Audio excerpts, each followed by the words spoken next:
Bon, apparemment, c'est la mode, donc je vais faire mon gros mouton et vous présenter mes 3 webtoons du moment, qui sont tous dispo sur l'appli Webtoon. En plus, en ce moment, lire des webtoons, c'est l'occasion, puisqu'on ne peut pas acheter de manga. D'ailleurs, j'aimerais que vous me donniez vos webtoons du moment en commentaire, pour que je puisse moi aussi découvrir de nouvelles perles. Allez, c'est parti. Gio, le marchand de parchemins magiques. L'intrigue commence directement dans le magasin de Gio, dans un monde moyenâgeux. On y apprend qu'il est marchand de parchemins de père en fils et qu'il tient cette boutique pour une bonne et unique raison. L'argent, bien sûr. Ha ha ha. Oui, enfin, c'est ce qu'il dit au début. On comprend très vite qu'il aime son métier plus que tout car il permet de réparer une injustice et de donner la possibilité aux humains d'utiliser la magie. Celle-ci n'est normalement accessible qu'aux mages, mais grâce à ces parchemins, de nombreux humains peuvent désormais utiliser des sorts de foudre, de glace, de feu ou encore d'invisibilité pour se défendre par exemple. A première vue, Gio semble n'avoir aucun cœur et s'intéresser que très peu à ses clients et à leurs histoires. Mais il n'en est rien, on va rapidement se rendre compte qu'il a un grand cœur.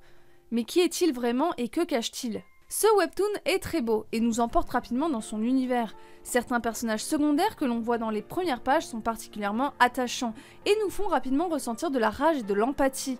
On suit les histoires des clients passant de situations particulièrement drôles à d'autres bien plus tragiques.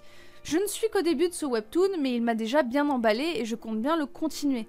Le chara-design de Gio m'emballe également tout particulièrement, je trouve qu'il dégage un charisme fou. Sindorim. Refusés par la ville souterraine de Sindorim, exilés en enfer, ils n'ont pas d'autre choix que de devenir plus forts. Ce webtoon prend place dans un monde post-apocalyptique, où tout est détruit sur la surface de la Terre. Près de 3 millions d'habitants se sont réfugiés dans la ville souterraine de Sindorim, tandis que d'autres tentent de survivre à la surface que l'on appelle l'enfer. La surface porte bien son nom puisque les survivants vivent entre les crimes et la violence continuelle. Afin de réprimander cet excès de violence, un système de chasseurs de primes a été mis en place. Bon, rien de très original jusqu'ici vous allez me dire. Ce sont les héros qui puent la classe. Nos personnages principaux étaient des joueurs de baseball dans leur ancienne vie et sont aujourd'hui des Ritz.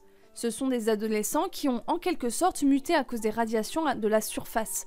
Ces mutations peuvent prendre toutes sortes de formes, mais se traduisent essentiellement par une force surhumaine. Bref, ces deux ados, chasseurs de primes, à l'apparence très particulière et au passé extravagant, sont nos deux protagonistes. Ce que je kiffe dans ce webtoon, ce sont les graphismes. On a vraiment des dessins hyper originaux qui sortent des sentiers battus, autant dans les traits que dans les couleurs.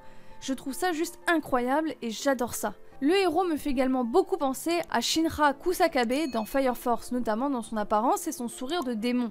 La façon dont il explose facilement ses adversaires le rend particulièrement badass, mais pour l'instant on sait que peu de choses sur ces personnages. À voir sur la suite. Castle Swimmer. Celui-ci, c'est un peu mon coup de cœur actuel de par son originalité. On se retrouve sous l'océan, avec la naissance d'un petit triton. Ah, il est trop mignon.